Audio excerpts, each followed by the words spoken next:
성공만 바라보고 가는 사람. 만약에 성공을 하지 못하고 이기지 못하면 너는 루저. 우리 집에서 뭐 자격이 없는 인간. 뭐 이런 식의 좀 심하게 말하면 약간 학대에 가까운 그런 정신적인 학대에 가까운 행동을 했던 사람인데 또 원래 형이 있었거든요. 형은 좀 유약한 스타일이었던 거예요.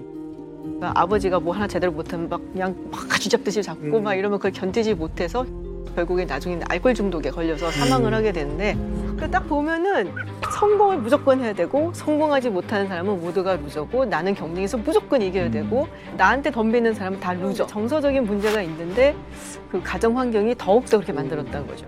아니요. We will make America great again. God bless you and good night. I love you. 어떤 부분이 대중에게 이렇게 매력으로 다가오는 걸까요? President Donald J. Trump. 어찌됐건은 저는 자기 스스로를 연출하는 데 굉장히 능력 있는 사람이라는 생각이 들고요. crazy, nuts, 미친 매력 이렇게 만들어서 그리고 트럼프가 또 잘하는 것 중에 하나가 브랜딩이에요. Crooked Hillary, Sleepy Joe, and Little Marco, Little Marco. 자기의 적수에 대해서 브랜딩을 기가 막히게 해요. 이 사이코패스 지수가 아돌프 히틀러보다도 높게 나왔어요. 그러면은 트럼프가 다시 또 대통령이 될 수 있는 확률이 어느 정도 되나요? 미국 사회 저변에 깔려있는 정치적, 경제적 변화하고 굉장히 밀접하게 연관이 돼 있죠. 트럼프라는 인물이 이렇게 지지를 많이 받고 인기가 있는 그 근본적인 원인을 좀 얘기를 해야 된다고 생각을 해요. 예.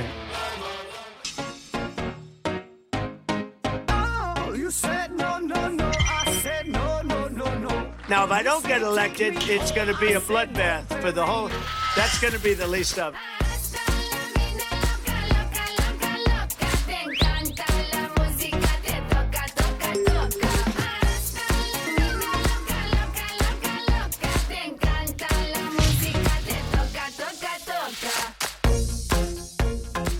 트럼프는 뭐 본인을 나타내는 사회적 명함이 좀 많은 편이잖아요. 진짜 우리나라 서울 여의도에도 뭐 트럼프 이름 일단 건물, 주상복합 뭐 건물이 있고 그다음에 뭐 미국에는 뭐 어마어마한 건물뿐만 아니라 골프장 뭐 등등 뭐 굉장히 많더라고요. 근데 트럼프는 어떤 부분이 대중에게 이렇게 매력으로 다가오는 걸까요? 그냥 딱 개인적으로 딱 느꼈을 때. 저는 부자라는 점도 좀 다가오는 점인 것 같아요. 부자로 부유한 사람으로 자신을 꾸민다. 특히 트럼프가 어떻게 지금 정도의 부자가 되었느냐라고 하면 부동산 개발을 통해서 그 사업으로 부자가 됐다라는 이야기가 제일 많이 퍼져 있죠. 미국 사람들도 부동산, 집 그거에 투자를 해가지고 돈을 번다 이런 거에 상당히 관심이 많을 수밖에 없거든요. 근데 딱 그 분야에서 성공을 했다라는 이야기가 조금 더 와닿는 면이 있는 것 같아요. 뭐 내가 할 수 없는 무슨 첨단 기술로 스타트업을 해가지고 성공을 했다라고 하면 아 저 사람 그냥 뭐 천재니까 어떻게 해서 성공했나 보네 이러고 마는데 부동산이라는 건 훨씬 더 깊게 가깝게 좀 파고 들어오는 면이 있다라는 거죠. 특히 이분이 부동산 처음에 사업 투자하고 하던 때가 언제였냐면 70년대 말 그때부터 이제 투자를 하기 시작했는데 이분은 본인 스스로가 자기가 뉴욕인이라는 그런 모습을 외부에 되게 많이 내세우죠. 나는 뉴욕 사람이다. 뉴욕이 내 고향 말 이런 느낌이 있죠. 그런데 70년대 말에 뉴욕이라는 거는 지금 우리가 생각하는 뉴욕하고는 완전 다르게 막 범죄로 들끓는 아주 더럽고 20세기의 문명이 최고로 달해가지고 이제는 곧 멸망할 것 같은 느낌을 준 그런 데였거든요. 배트맨의 고덤시티. 어떻게 보면 그 이상 1970년대에 나온 뭐 비열한 거리라든가 택시 드라이버 이런 영화를 보면 막 범죄로 막 난무하고 있고 거리가 다 썩어가고 있다 이런 느낌을 주는 게 뉴욕 분위기였고 그런데 그때 트럼프가 투자를 시작을 했고 80년대 뉴욕에 계속 건물을 올리는 큰 사업을 했는데 90년대에 뉴욕이 분위기가 확 바뀌면서 우리에게 좀 친숙한 90년대 뭐 미국 시트콤 뭐 섹스 앤 더 시티라든가 프렌즈 뭐 이런 데서 보는 낭만으로 가득 찬 그런 아주 세련된 도시 뉴욕으로 90년대 분위기로 요즘 같이 바뀐 거거든요.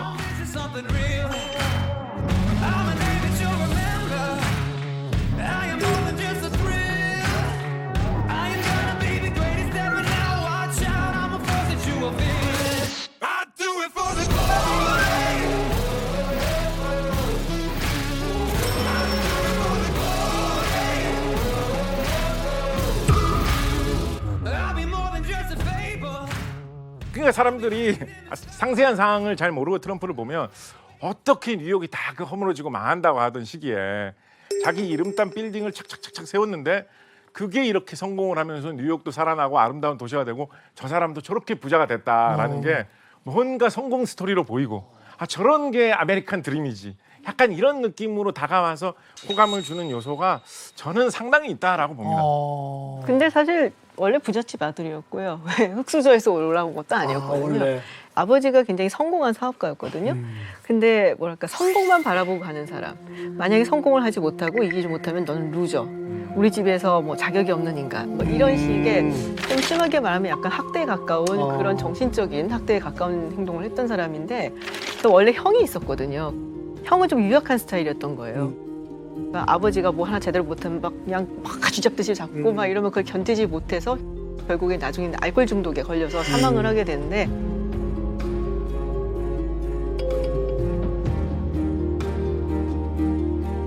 동생인 이 도널드 트럼프는 딱 보고선 나는 형처럼 되지 말아야지. 거기다가 성품도 사실은 뭔가 남들을 이기고 올라서는 것에 맞는 거예요. 그러니까 돈의 문제가 아니라 뭔가를 경쟁을 하면 나는 무조건 이겨야 돼. 그러니까 골프에 뭐 4개 골프를 해도 그렇게 돈 많은 사람이 10불 때문에 난리를 치고 화를 내고. 그렇다면서요? 네, 그래서 골프 공 있으면은 이렇게 발로 툭 차고 막 저는 멀리 나가라고. 그래서 별명이 그래서 뭐 캐디들이 말하기를 골프계의 펠레 뭐 이런 식의 불릴 정도로. 하도 차서? 네. 잘해서 아닌가요? 그 펠레. 그래서 딱 보면은 성공을 무조건 해야 되고 성공하지 못하는 사람은 모두가 루저고 나는 경쟁에서 무조건 이겨야 되고 나한테 덤비는 사람은 다 루저. 그래서 약간 좀 이제 정서적인 문제가 있는데 그 가정 환경이 더욱더 그렇게 만들었다는 거죠. 아니요. 어떻게 생각하세요? 트럼프. 그러니까 저는 그 유능할 것 같은 이미지를 스스로가 만들어내는 귀재. 어떻게 생각하면 인류 역사상 가장 성공한 관종 이런 느낌도 있고요. 트럼프의 그 자서전 제목이 제가 알기로는 그 거래의 기술? 네, 거래의 기술이라는 책인데 한 사람의 자서전 제목이 거래의 기술이에요. 그 세상 모든 것을 다 거래로 파악하는 사람이고 돈으로 파악하는 사람 같고 예를 들어서 뭐 나토가 있어야 하느냐 없어야 되느냐는 어떤 정치적인 입장, 외교적인 입장, 뭐 또 다른 입장이 있을 수 있는데 이 사람은 그것을 방위비 분담하는 걸로 계산하지 않습니까? 주한미군 철수도 마찬가지고 그렇죠. 뭐 이런 부분에서 계속 그것을 모든 것을 돈으로 환산을 하게 되는데 이런 것이 그 사람의 유능함으로 보여지기도 하고 다른 한편으로는 정말 돈에 크레이지한 사람처럼 보이기도 해요. 그래서 이 평가에 따라서 굉장히 다를 수 있는데 어찌됐건은 저는 그 연설하는 거나 이런 걸 보면 자기 스스로를 연출하는 데 굉장히 능력 있는 사람이라는 생각이 들고요. 손을 아주 잘 쓰는 것 같거든요. 보면 특히 손가락질을 해서 강력하게 뭐 이렇게 지시하거나 적을 공격하거나 사용하고 춤을 출 때도 뭐 이렇게 춤추잖아요. 그다음에 뭐 주먹을 사용한다든지 여러 가지 부분에서 얼굴은 굉장히 이렇게 확신에 가득 찬 이렇게 뭔가 좀 불만에 가득 찬 표정을 통해서 강력하면서 내가 해낼 수 있다라는 그런 인상을 주고 그러면서 손을 아주 잘 써요. 요즘에 또 그 댄스 챌린지 유행이잖아요. 근데 트럼프 전 대통령님도 손동작 되게 많이 쓰신다는 것처럼 이렇게 춤을 추시더라고요. 뭐 이렇게인가? 좀 앙증맞은 동작을 하시는데 앙증맞지는 않고 네. 앙증맞을 수는 없는 것 같아요. 네. 그게 밈처럼 이제 트럼프 댄스가 떠서 저도 봤거든요.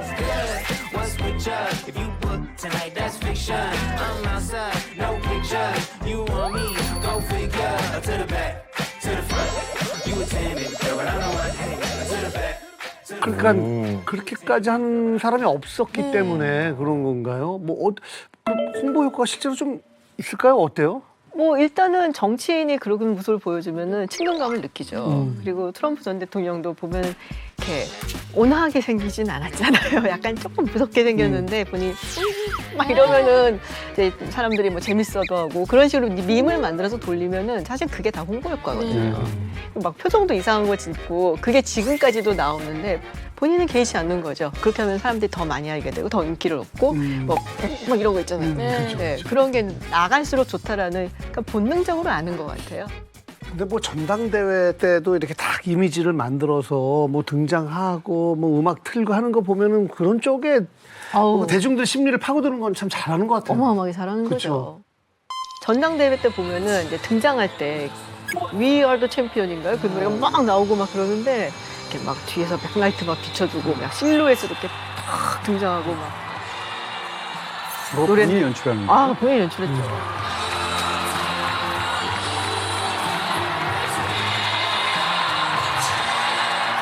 We're going to win. We're going to win so big. Thank you very much. Thank you.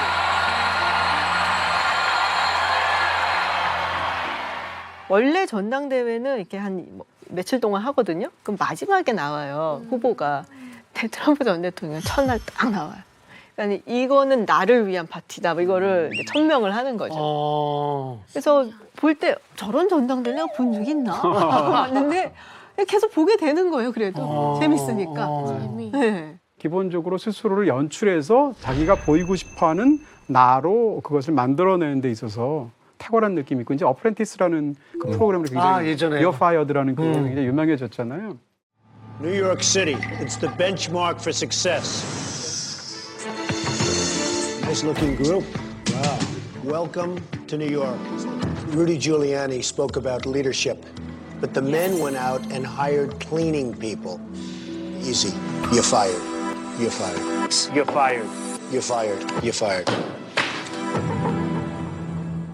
그 대통령이 재임 시절에는 백악관 자체가 어프렌티스에 말하자면 무슨 세트장 같이 느껴지는 네, 그런 종류의 어떤 좋은 말로 하면 탁월함, 나쁜 말로 하면 기만술이 있지 않나 싶습니다.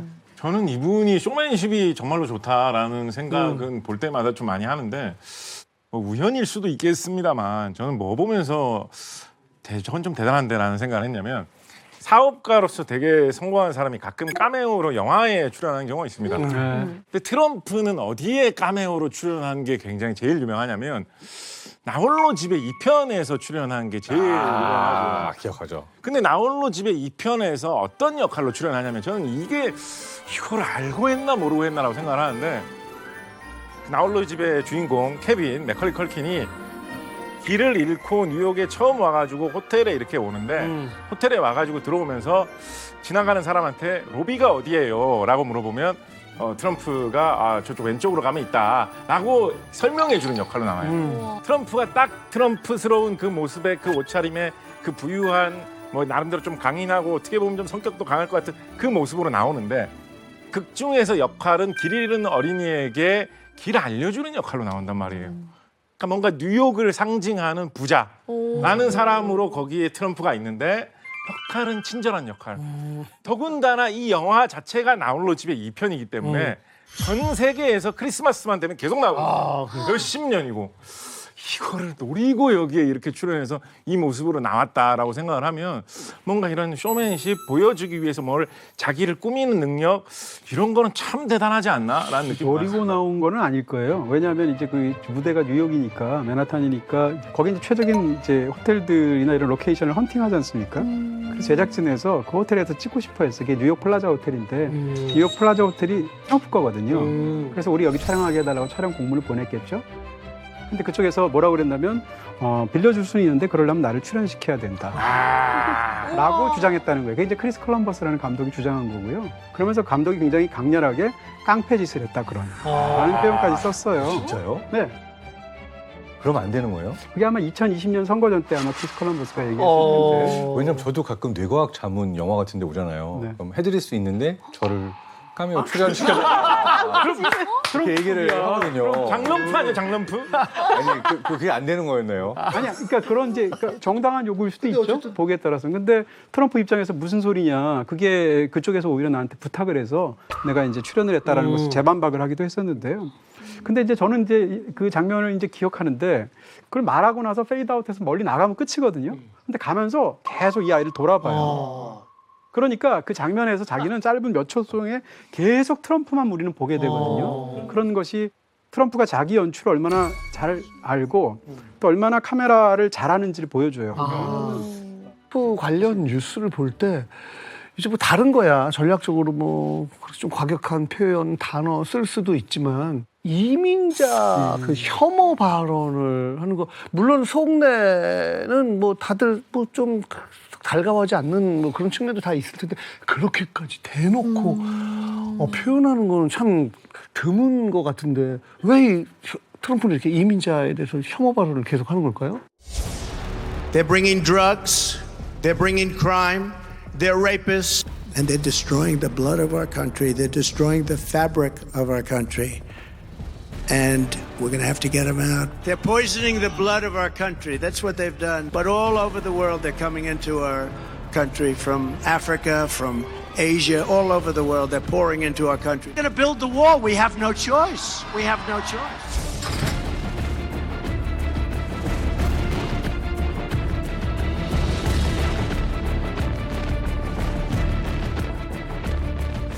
사실 자기의 코어 지지자들을 결집시키게 만드는 가장 좋은 방법은 적을 만드는 거예요. 쟤네 때문에 우리가 힘든데 야 쟤네만 이기면 돼. 또는 이 문제가 지금 큰 거야. 트럼프를 지지할 때 가장 큰 그 이득을 볼 수 있는 쪽이 아무래도 백인, 그것도 이제 러스트벨트 쪽 유권자들 이런 사람들이다 보니까 트럼프가 반사적으로 얻을 수 있는 이익이 가장 크다고 볼 수 있는 거죠. 최근 들어서는 이민자 문제가 단순히 공화당뿐 아니고 민주당 지지자들한테도 조금 영향이 가기 시작을 했어요.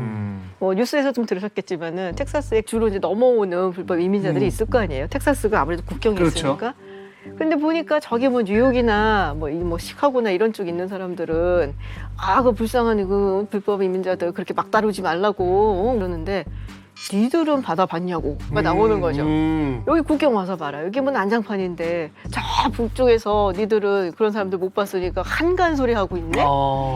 버스에 대절해갖고 보내요 그쪽으로.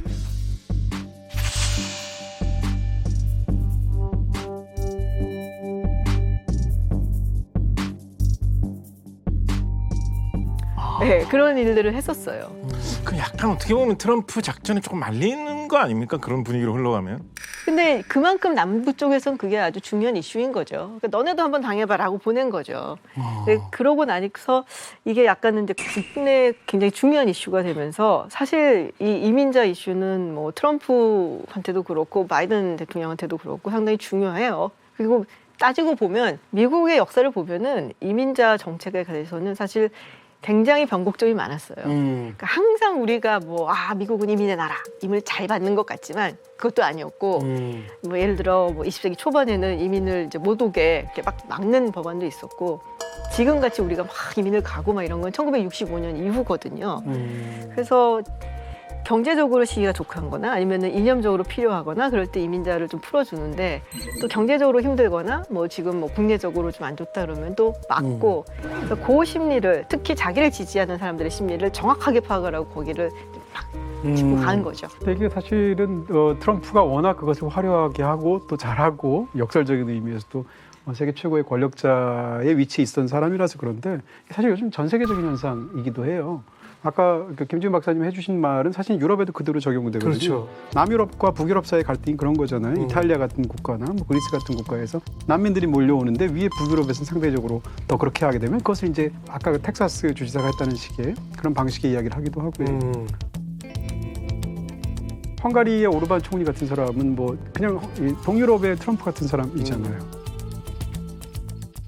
어떻게 보면 트럼프라는 말은 일종의 보통명사가 되지 않았나라는 생각까지 하게 돼요. 어떻게 보면 세계 1등 국가인 미국에서 트럼프 전 대통령이 성공하는 걸 본 다른 여러 나라 정치인들이 좀 따라하는 그런 느낌도 없잖아 있군요. 퍼져나가는 그런 문화가. 근데 저는 사실은 오늘 우리가 트럼프의 뭐 어떤 미디어 전술 이런 얘기를 많이 했는데 약간 이런 식의 인물 혹은 인상 비평식의 접근보다 사실은 트럼프라는 인물이 이렇게 지지를 많이 받고 인기가 있는 그 근본적인 원인을 좀 얘기를 해야 된다고 생각을 해요. 예. 그러니까 사람들이 트럼프를 지지하는 사람들 하면은 러스트벨트의 뭐 저소득 저학력의 백인 남성들 얘기를 하지만 사실은 트럼프 대통령이 당선이 될 수 있었던 거는 공화당원들이 다 지지를 해줬기 때문에 있죠. 러스트벨트 얘기하셨는데 러스트벨트가 뭐예요? 러스트벨트가 저기 이제 미국의 위스콘신, 미시간, 펜실베니아 이런 지역. 사실 옛날에는 미국이 공장도 많고 막 제조업도 많이 막 부흥하고 했던 때였어요. 지금은 우리가 미국의 산업하면은 실리콘밸리, 금융 뭐 이렇게 생각하지만 원래 주축은 사실은 제조업이었는데 지금은 이제 노동력이 싼 곳으로 공장들이 이전을 하니까 거기에 있는 공장들이 문을 닫고 그래서 러스트가 녹이란 뜻이잖아요. 그래서 이렇게 녹이 쓸어버린 지역. 그러니까 쇠락한 지역을 의미를 하면서 러스트벨트라고 얘기를 하죠. 그럼 왜 러스트벨트에 그런 사람들 얘기를 하냐? 이 사람들이 옛날에는 민주당 지지자들이었거든요. 그렇죠. It is amazing to me, and this is not an original observation, but the idea that the Clinton campaign could see white working class voters going to Trump.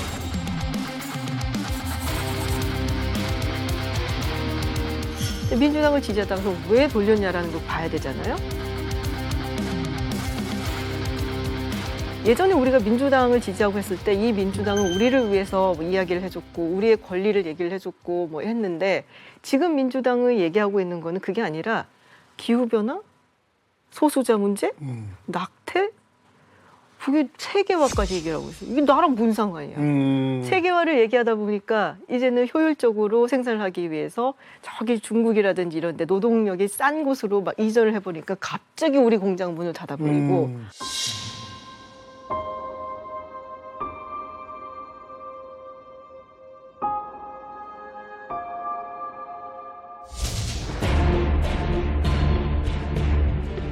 Hillary Clinton has supported the trade deals, stripping this city and this country of its jobs and its wealth. But I want trade deals for our country that create more jobs and higher wages for American workers. 그래서 이거는 그냥 단순히 이 사람이 뭐 쇼맨십이 좋고 뭐 이래서가 아니라 미국 사회 저변에 깔려 있는 정치적 경제적 변화하고 굉장히 밀접하게 연관이 돼 있죠. 김기현 박사님 지금 굉장히 정말 이렇게 뭐라 그럴까 배우는 것 같은 그런 느낌을 제가 제대로 받았는데 그게 진짜 중요하다는 생각이 들고요. 그러니까 트럼프라는 사람의 개인적인 매력이 혹해서 너무 이상한 말 하지만 재밌어서 그래서 반드시 트럼프를 지지하는 것은 당연히 아닐 것이고요. 그런 어떤 사회적으로 양분화되는 과정 속에서 굉장히 많은 사람들의 박탈감하고 사실은 관련되어 있는 그리고 엘리트들이 공정하다고 말하는 것이 과연 진짜 공정한 것인가에 대한 어떤 반론 이런 것하고 관련이 되어 있죠. 근데 그 방금 또 같은 맥락에서 얘기하면 우리가 트럼프라는 사람을 볼 게 아니라 왜 전 세계적으로 극단주의적인 성향을 보이고 선동을 잘하는 사람들이 당선되는가 저는 시기의 문제도 있다고 봐요. 그러니까 방금 러스트벨트처럼 제조업이 무너지고 새로운 어떤 기술들이 나오는 세상에서 굉장히 많은 사람들이 전 세계적으로 불확실성을 느껴요. 나 앞으로 10년 후에 지금 하던 거 하면서 먹고 살 수 있을까? 나 어떻게 되는 거지? 근데 이러한 불확실성이 높을수록 사람들은 어떤 인물에게 많이 현혹이 되냐 하면 나만 믿어.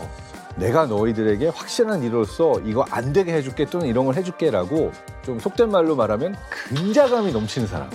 이 확신을 주는 거죠. 이렇게 강하게 확신을 가지고 말하는 사람이 설마 뭐 그렇게 틀린 정보를 가지고 거짓말을 하거나 잘 모르는데 이럴 수 있을까라고 생각을 하는 건데 시기적으로 사실상은 이게 이제 아이러니하게 연구를 해보면 잘 모를수록 더 강한 확신을 가지게 된다라는 얘기가 있는 거죠.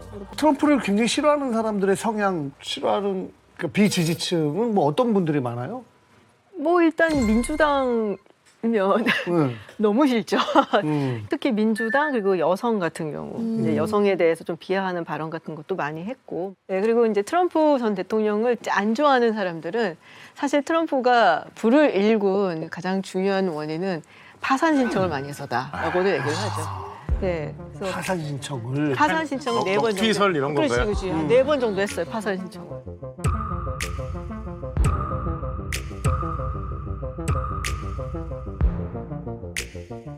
근데 제가 예전에 이제 책을 읽고 굉장히 좋아하는 엘리자베스 워런이라는 민주당 상원의원이 있는데 이분이 이제 파산법에 관련된 것을 하버드대학교에서 강의도 하고 그런 분이에요.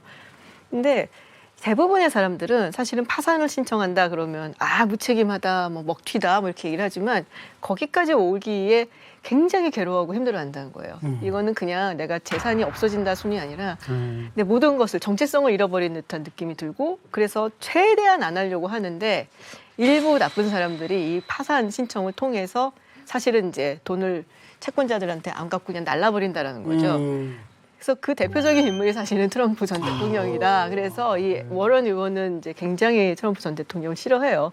그래서 뭐 회생 절차도 신청도 아주 많이 했었고, 그래서 돈이 이제 많은 거는 맞는데 그 돈을 어떻게 모았냐라는 부분에 있어서는 뭐 여러 가지 논박이 있는 것 같고요. 그래서 좋아하는 사람도 있고, 싫어하는 사람도 있고, 인정하는 사람도 있고, 인정하지 않는 사람도 있고, 네. 포장을 굉장히 또 잘하는 걸로 그래서 유명하죠. 그러면은 내 과학자가 볼 때는 뭐 트럼프의 어떤 그런 사업 수완, 마케팅 능력 뭐 이런 것들은 뭐 좀 타고나는 건가요? 어때요? 사실 미국에서 정신과 의사, 심리학자, 뭐 뇌과학자 굉장히 많은 사람들이 트럼프를 막 분석한 글들을 쓰고 책도 내고 그랬어요. 일단 성격 장애를 좀 가지고 있다라고 판단을 많이 해요. 그러니까 성격 장애를 가지고 있는데 그 중에서도 굉장히 위험한 성격이라고 분석을 하거든요. 우리가 위험한 성격이라고 할 때 보통 3가지를 꼽습니다. 첫 번째가 나르시시즘, 자기 애적 성격 장애라고 불러서 방금 말한 것처럼 자기 연출을 잘한다라는 게 나르시시스트들은 사람들이 날 어떻게 볼까? 그리고 어떻게 해야 내가 추앙받을 수 있고 팬을 더 많이 만들 수 있을까? 이거에 굉장히 집착을 할 정도로 많이 생각을 하거든요. 장 박사님, 절 보지 마세요. 아까 뭘 요구한다고 그러셨죠? 저도 인정합니다. 약간 나르시시즘 있어요. 그러니까 과학자가 방송에 나오겠죠. 박 작가님도 있어요. 네, 근데 어쨌든 물귀신 작전?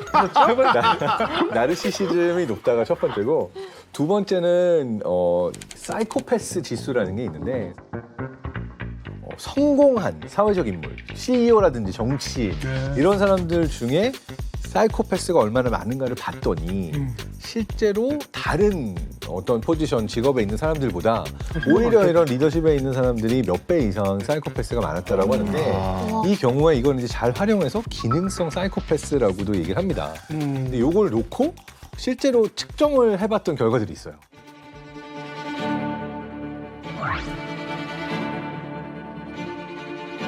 그중에 이제 엄청난 기능성 사이코패스 지수가 나왔던 사람이 이라크 독재자 사담 후세인. 되게 흥미로운 게 도널드 트럼프 전 대통령의 이 사이코패스 지수가 추정컨대 아돌프 히틀러보다도 높게 나왔어요.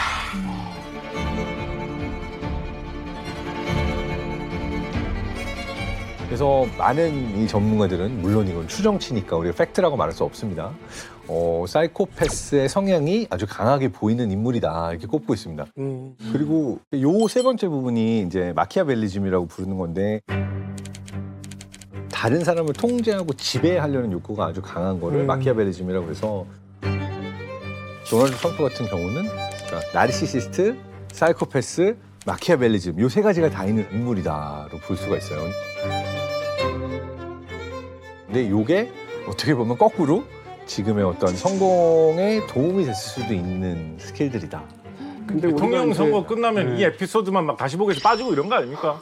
아니 뭐 미국 대통령 선거인데 근데 이런 사실은 우리가 어떤 트럼프 같은 인물을 사이코패스다 혹은 소시오패스다라고 이렇게 규정할 정도의 어떤 그런 전문 지식을 갖고 있지는 않죠. 저도 마찬가지고 그래서 저도 알지 못합니다. 근데 가장 가까이에서 봤던 사람들이 하는 얘기들이 있지 않습니까? 아까 제가 말씀드렸던 그 자서전을 대필을 했단 말이에요. 자서를 직접 쓰지는 않잖아요. 대필한 작가가 이제 거래의 기술이라는 제목으로 자서전이 나왔는데 이 사람이 나중에 뭐라고 얘기했냐면 가까이서 본 트럼프의 그 자서전을 다 자기가 대필을 하고 보니 제목은 거래의 기술이라고 하면 안 되고 소시오패스라고 해야 된다. 라고 말한 적이 있어요. 대필 작가가 그렇게 얘기를 했거든요. 그러니까 그 사람의 판단을 또 우리가 100% 수용할 수는 없겠습니다만 주변에서 어떻게 보이는지를 사실은 가장 가까이 있는 사람들도 그렇게 증언하는 사례들이 굉장히 많죠.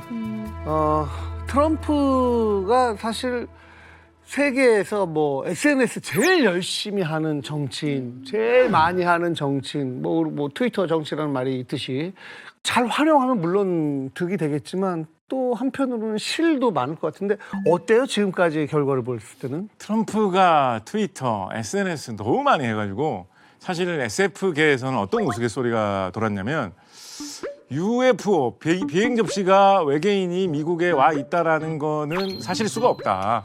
그거를 미국 정부에서 숨기고 있다. 이건 다 거짓이다. 만약에 그게 진짜였다면 트럼프 대통령이 분명히 트위터에 올렸을 거다. 그런 이야기가 돌았을 겁니다. 그 정도로? 해야 될 말, 안 해야 될 말 너무 많이 올린다라는 평이 있어가지고. 그런데 그게 의외로 의표를 찌르는 그렇게 일이 잘 풀리는 쪽으로 돌아간 적이 꽤 많았는데요. 이것도 뭐 잘 계산을 해서 의도적으로 이렇게 한 건지 아니면 뭐 하다 보니까 맞았는지는 모르겠는데 대표적으로 2019년에 G20 회의를 하던 그 즈음 해가지고 당시에 이제 민주당에서 트럼프에 대항한 후보를 뽑는다라고 해서 막 토론회도 하고 해가지고 그쪽으로 좀 시선이 갈 만한 그런 상황이었거든요. 근데 트럼프 대통령이 트위터에 그냥 한 줄로 김정은을 좀 만나고 싶다. 기왕이면 비무장지대에서 DMZ에서 만나면 좋겠다. 라는 식으로 한 줄 쓴 거예요. 사실은 한참 반대쪽 후보 뽑느라고 격렬하게 토론하고 있으니까 이게 뉴스가 많이 돼야 되는데 그걸 좀 눌러주는. 트럼프 미국 대통령과 김정은 북한 국무위원장의 DMZ 회동이 급물살을 타고 있습니다.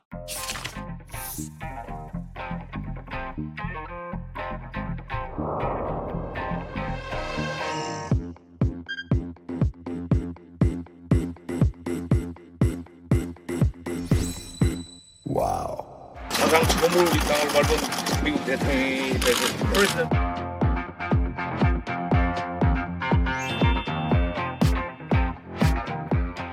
그럼 되면 그만, 안 되면 그만이고 어차피 뭐 트위터에 그냥 한마디 한 것뿐이니까. 미국 대통령이 정상회담을 하는데 SNS로 갈 테니까 만나자? 오케이 해서 되는 게 아니에요. 그 프로토콜이라서 수많은 절차들이 있거든요. 당연하죠. 그러니까 그거를 SNS로 제안을 하고 받았다는 걸 또 트럼프가 연출했다는 것 자체가 쇼맨십이에요. 여기까지는 좋아요. 근데 정말 위험한 순간이 뭐냐면 그 콘크리트 남과 북을 가르는 거. 여기까지 갔어요. Can I cross the line here? 내가 이 연서 넘어도 되냐? 그랬더니 이제 김정은은 뭐라고 했냐면 만약에 넘어오시면 우리 공화국에 들어오는 첫 번째 미 대통령이 될 것입니다. 근데 여기서 트럼프가 원칙적으로는 넘으면 안 돼요. 왜냐하면 도널드 트럼프라는 개인이 아니에요. 미 합중국 대통령입니다. 그러니까 여기서 그 연석을 넘는 순간 납치도 가능하거든요. 그럼 일반 개인 트럼프가 아니라 미 합중국 대통령이 적성 국가에 넘어가서 납치가 되는 거예요. 이 상황에서 트럼프의 또 쇼맨십도 센서가 발휘가 된 거예요. 지금 전 세계 카메라들이 다 날 보고 있는데 여기서 이걸 넘어간다? 나는 이 쇼맨십의 활용 점정 찍는다. 트럼프의 궁극적인 목적이 뭐 북핵, 비핵화인지는 모르겠지만 전 세계적인 스포트라이트를 받는 건 성공을 했어요. 그렇죠. 그 트럼프 대통령 그 턱 넘어갈 때 밟았잖아요. 저는 그거에 되게 집중해서 봤어요. 왜? 그 턱을 그냥 이렇게 넘어가는 게 아니라 꼭대기를 한번 딱 밟더라고요. 그 선을 이렇게 뭔가 밟는 듯한 느낌이 전 진하게 보여졌어요. 이 분계선을 딱 밟으면서 이렇게 지나가는데 옛날 할머니들한테 교육받은 사람들은 문지방 밟는 기분. 그런 기분. 이걸 굳이 딱 밟아서 극대화시키려는 게 있는 게 아닌가. 그런 디테일도 살아있는 것 같아요. 그리고 그 판문점 회담이 마침 민주당 대선 후보 첫 토론회 시간이었는데 미국의 시청자들이 민주당 대선 후보 토론회는 보지도 않고 트럼프랑 김정은 만나는 것만 시선 고정하고 있었어요. 그랬었어요? 이야, 그래서 이걸 천천히 걸었구나. 민주당 대선 후보 토론회 아무도 안 본 거예요. 야, 이게 뭐 서로 죽이니 사니 막 하다가 3번이나 만나요. 그것도 하노이에서 그렇게 치욕스러운 상황을 겪었는데도 김정은도 만난단 말이에요. 야, 이거 무슨 연인 사이야? 그래서 저는 트럼프가 맨날 전 사랑해 김정은이랑 빠졌어요 이런 게 사실 누군가와 서로를 바라는 게 있고 이용하려고 하는 그런 모습으로 너무 보여지고 심지어 친하다고 하는데 나이 차이가 사실 많이 나죠. 아버지랑 아들급인데 그거 만나서 악수하고 얘기를 한다는 게 사실 보기에는 그렇게까지 둘이 친한 관계로 느껴지는 않는 것 같아요. 그렇죠. 사실 유성 씨가 얘기했던 것처럼 별 공통점과 접점이 없거든요. 그런데 저희 또 이만갑 제작진이 이 두 사람의 절묘한 평행 이론을 준비했습니다. 판넬을 준비했는데요. 김정은과 트럼프의 평행 이론. 종민 씨. 예. 셋 중에 뭐가 있을까? 하나라도 공통점. 일단은 공통점이 보이고 둘 다 거구다. 그렇죠. 헤어스타일이 좀 독특하다. 그렇죠. 있지 않을까요? 그거는 뭐좀 있네. 자, 첫 번째 평행 이론. 의외로 평행 이론. 의외로 금수저다. 김정은은 뭐 아버지 할아버지가 뭐 북한에서 최고잖아요. 백두혈통. 트럼프도 부동산 재벌이었으니까 저희다. 사실은 굉장한 금수저라고 볼 수가 있죠. 맞네요. 트럼프는 본인이 자수성가했다고 자랑을 막 하는데 사실 아니에요. 할아버지 때부터 부자였고 그렇죠. 부동산으로 재벌이 됐습니다. 아버지는 사실 뉴욕에서 굉장히 그 존경받는 분이었어요. 왜냐하면 그냥 부동산 개발해서 자기 재산을 부풀린 게 아니라 뉴욕의 빈민계층이 좀 살 수 있는 서민 아파트를 지었거든요. 그래서 트럼프를 비판하는 사람들은 뭐냐면 당신은 아버지만 못하다. 아버지는 자기 돈만 번 게 아니라 뉴욕시를 위해서 정말 좋은 일을 많이 했는데 당신은 반대로 버려진 땅을 개발해서 사람들 쫓아내고 그 호화 빌딩을 지어서 돈 번다. 도덕성이 없다 이런 비판을 받죠. 그런 걸 놓고 보면은 그것도 김정은이랑 닮았네요. 아버지보다 더 못하니까. 근데 그 공통점이 지금 이거 하나 가지고는 사실은 평행이론이라고 하기에는 좀 그렇잖아요. 그렇죠. 다른 게 뭐 또 다른 게 있나요?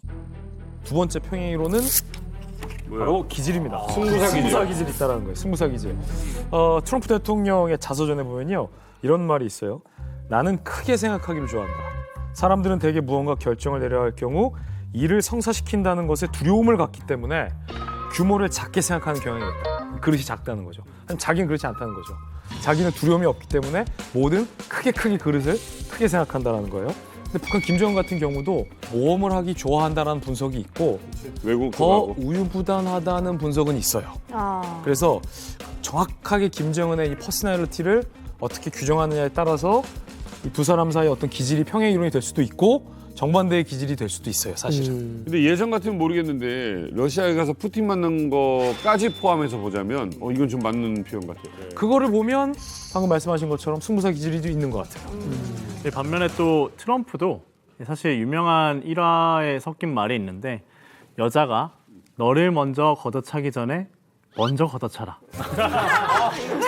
여자가 이게 대통령 후보가 실제로 썼던 표현입니다. 이 말인즉슨 뭔가 자기가 위기에 처할 상황이 놓이면 먼저 행동을 하라는 거죠. 어떻게 보면 승부사 기질 하나의 포인트고 실제로 북핵 이제 비핵화 전략 부분에 있어서도 all or nothing, 빅딜이 아니면 노딜로 계속 버티면서 북한이 피가 말리게끔 하는 게 그래서 내가 원하는 걸 얻을 수 있게끔 하는 게 어떻게 보면 트럼프의 전략이라고 볼 수 있죠. 그러니까 2018년 첫 북미 정상회담이 열리기 전인 그해 3월에 남측 특사단이 북한을 방문하거든요. 근데 그때 김정은이 먼저 제안을 했다 그러더라고요. 내가 북미 회담 한번 하려고 하는데 어떻게 생각하느냐. 그러니까 던진 거죠. 뭐 칩은 내가 마련돼 있고 한번 던져서 받으면 좋고 뭐 아니면 그만이고 이런 거고 마찬가지로 이제 트럼프도 그렇게 생각한 것 같아요. 하자고 딜을 하자고 그래 해서 너희들이 비핵화하면 좋고 아니면 그만두고. 그러니까 두 사람의 이제 승부사 기질이 좀 맞아 떨어진 것 같은데 왜냐면은 이게 보통은 이제 그런 거 하려면 밑에서 엄청나게 움직이고 이거 저거 사전에 다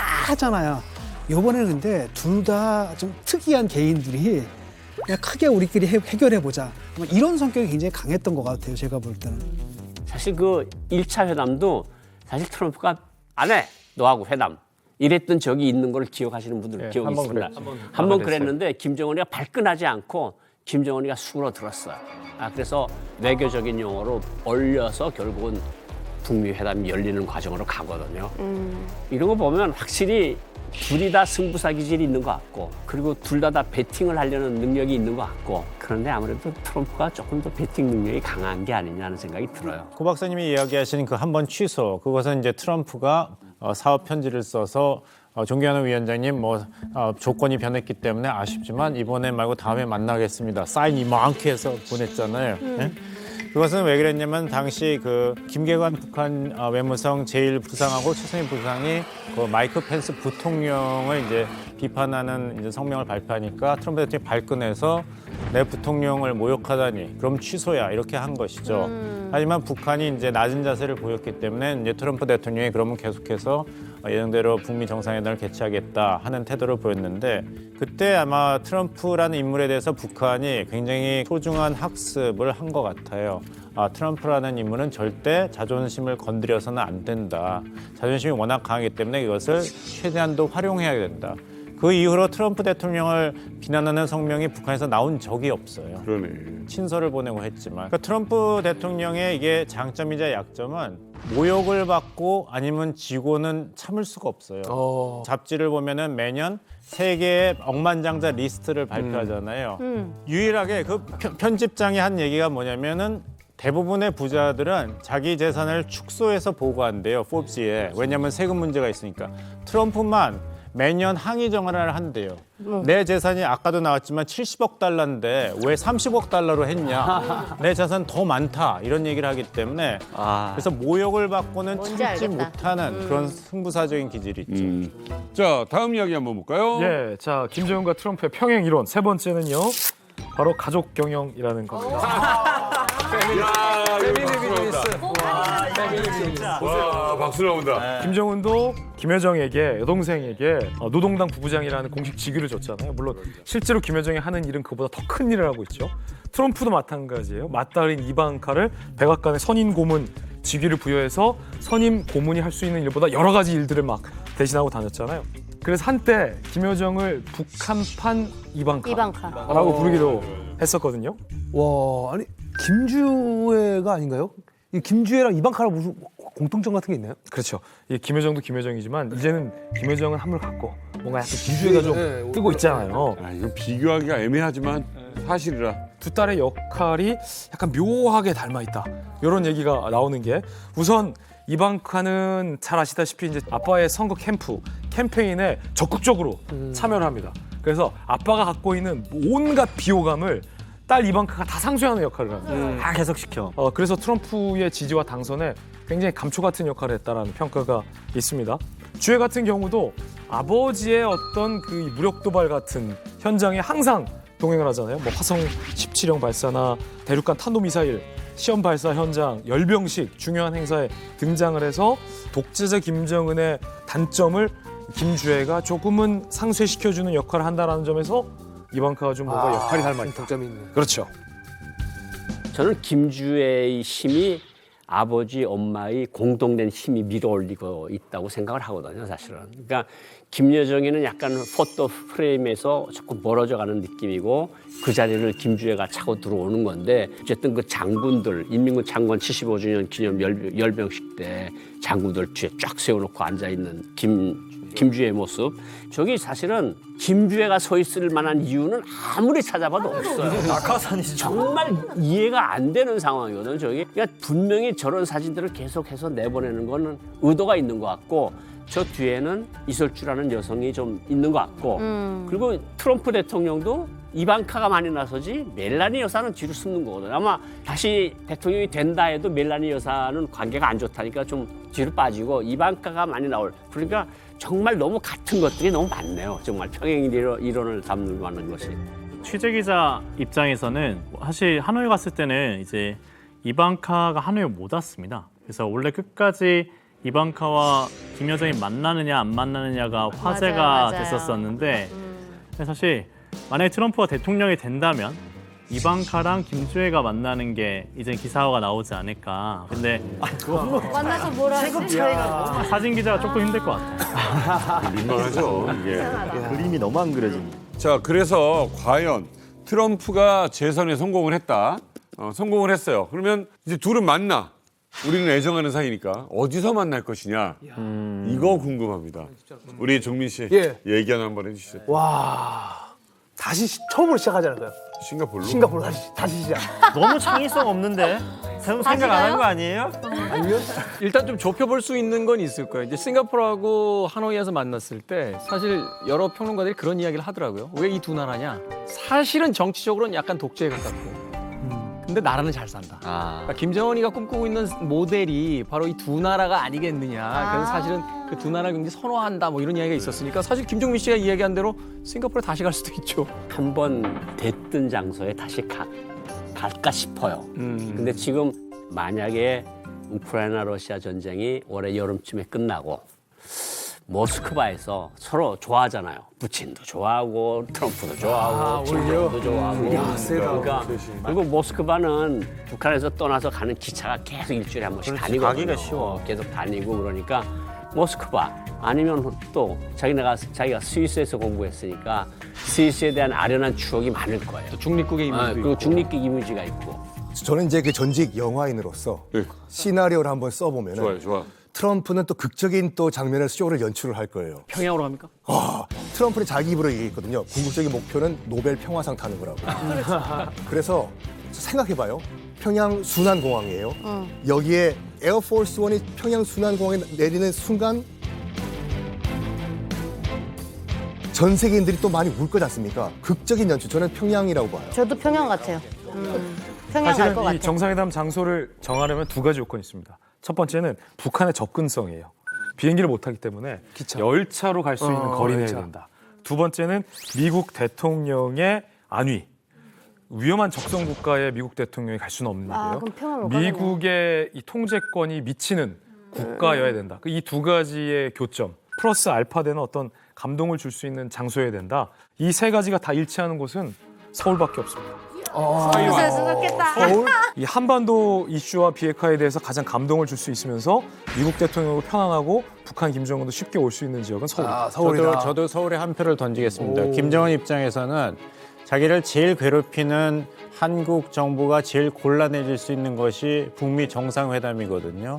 그렇기 때문에 한국의 뒤통수를 치기 제일 좋은 곳은 서울에서 트럼프 대통령과 정상회담을 하는 거고, 그렇게 되면 한국 정부는 결과가 어떻든 간에 추인할 수밖에 없어요. 저도 생각을 좀 다르게 하는데 우리 지금 남북 관계도 별로 안 좋아지고 있고 그럼에도 불구하고 북한이 그래도 관계를 조금 유지하고 뭔가 정상 국가로 가려고 하는 나라가 일본이거든요. 나도 약간 그래. 홋카이도나 도쿄. 그리고 또 김정은의 피가 또 일본 쪽에서 왔기 때문에 관계 정상화를 하면서 두 개의 고기를 잡아가기 위해서는 바쁘겠네. 굉장히 가까운. 왜냐면 일본과 미국은 사이가 좋고 특히 조총련이 있기 때문에 거기는 북한 측에서는 우리 국민들이 많이 살고 있다라는 생각을 또 할 수. 일본도 적극적으로 유치할 수 있는 이유가 있네요. 뭐 그 납치 문제라는 여러 가지가 있으니까. 근데 우리가 북한 측에 너무 고급 정보를 주고 있는 거 아니에요? 우리 프로 보고 결정하는 거 아니에요? 홋카이도 정도. 그래서 그 북측 아니 우리 이만갑을 보시니까 북측에 제안합니다. 충남 보령으로 오세요. 축제.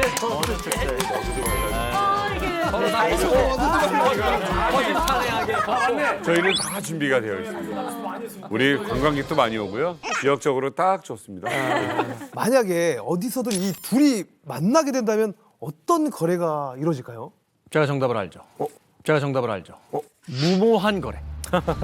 무모한 거래. 이건 제 이야기는 아니고 집권할 당시에 트럼프 대통령이 현직이었을 때 보장을 했던 볼튼이 한 이야기예요. 무모한 거래가 뭐냐 이걸 가지고 또 한동안 뭐 여러 가지 어떤 해석들이 또 나오기도 했었는데. 그러니까 이제 존 볼튼 백악관 안보보좌관의 그 자서전으로 다시 돌아가면은 자기가 너무너무 긴장했던 순간이 있대요. 트럼프 대통령이 자기를 이렇게 돌아보면서 어떻게 생각해? 어떤 기준을 요구해야 되냐 그랬을 때 자기가 대답한 거는 국제기구에서 결정된 그 기준에 따라서 북한 핵 폐기, 사찰을 해야 된다. 사찰이 중요한 것이죠. 그냥 북한이 말하는 걸 다 믿고 거래를 하면 안 된다고 했는데 다행히 트럼프 대통령이 그렇지 그러고 다시 협상에 임했다 합니다. 근데 존 볼튼 보좌관이 있었지만 그게 나한테는 가장 최악의 악몽이었다. 예스 할까 봐. 보스가 예스하고 나면 추인하는 수밖에 없으니까요. 덜컥 받으면. 근데 다시 만나면 또 덜컥 받을 수가 있죠. 영변 더하기 뭐뭐뭐를 또 줄 수가 있으니까요. 그러면은 냄새나는 오물은 아직도 있는데 트럼프 입장에서 뚜껑만 덮은 다음에 비핵화 성공했다 할 수 있거든요. 그러면 이제 문제 해결이 안 되는 것이고. 근데 트럼프 대통령 항상 성공했다고 그래요. 그 대선 유세 때 보셨죠? 자기는 정말 치열하게 협상을 했다는 거예요. 김정은 위원장을 얻고. When I did it, and I was really being tough, and so was he, and we would go back and forth, and then we fell in love, and then we fell in love. I was tough on him. He was tough on me. We went back and forth, but and then we fell in love. Okay? And then we fell in love. Okay? Really? 그러잖아요. 그러니까 잘했다는 거예요. 요만큼 부족했지. 다음에 만나면은 완성할 수 있다는 거기 때문에 미국, 한국, 일본 전 세계에서 고민이 크죠. 게다가 이제 1차 북미 정상 싱가포르 회담 때도 김정은이 한미 연합 훈련 이제 중단에 좀 요청을 했습니다. 근데 트럼프가 참모진과의 어떤 합의도 없이 갑자기 오케이를 해버렸어요. 어떻게 이렇게 할 수가 있느냐, 즉흥적으로 협상을 할 수가 있느냐라고 이제 욕을 먹는 순간이 있었습니다. 특히 거기에 더해서 김정은이 유엔 안보리 대북 제재도 조금 풀어줄 수 있느냐는 것도 오픈 마인드 이런 식으로 얘기를 해버리다 보니까 어떻게 보면 참모진 입장에서는 열심히 막 구축해가지고 협상 테이블에 앉혀놨더니 얘기하지도 않았던 거를 오케이를 해버리면 우리 입장에서는 벙찌게 되는 거죠. 아마 그렇게 될 가능성이 높습니다. 어쨌든 뭐 쇼맨십 강한 사람들이다 보니까 그 예전에 했던 거 또 하지는 않을 겁니다. 좀 더 신선한 아이디어를 내겠죠. 그렇죠. 사실 이게 20대 때 헤어졌던 커플이 이 30대 때 다시 만나면 좀 원하는 게 좀 달라지거나 뭔가 좀 그 현실적으로 좀 변하는 경우가 많잖아요. 근데 저는 사실은 뭐 미국 여러 번 자꾸 가는데 미국 사람들도 전문가별로 다 달라요. 트럼프가 된다 그러고 바이든이 된다 그러고 근데 한 가지 공통점은 뭐냐면 지금 트럼프 정부의 캠프에 있는 분들이 한국 걱정하지 말라는 거거든. 1기 트럼프 때처럼 그렇게 복잡한 문제가 생기지 않도록 우리가 핸들링을 할 수 있다. 어쨌든 저는 가장 악몽이 북한 핵 동결하고 북한 핵 군축 협상에 들어가면 우리 정말 낙동강 오리알이거든요. 이건 정말 있을 수는 없는 그런데 대비를 해야 된다 이렇게 생각이 듭니다. 뭐 핵을 인정해 주겠다라는 방식으로서도 위험할 수 있겠다라고 얘기하시지만 또 장사꾼의 입장에서 보면 그렇게까지 인정할 만큼 북한이 매력적인 뭔가를 과연 미국에다 제시할 수 있을 것이냐. 그래서 북한의 딜레마는 트럼프와의 이제 다시 정상회담 하려면 도발을 해야 되는데 도발을 했다가 오히려 더 소외되고 고립화되면은 그렇지 않아도 경제가 힘든데 이 고통이 더 오래 간다는 것이죠. 그래서 북한 입장에서도 트럼프 재선이 돼도 그 다음에 어떻게 할지 그 고민이 많을 거예요. 자, 전 세계가 주목하고 있는 이 두 사람의 브로맨스 또 이루어질지 궁금합니다.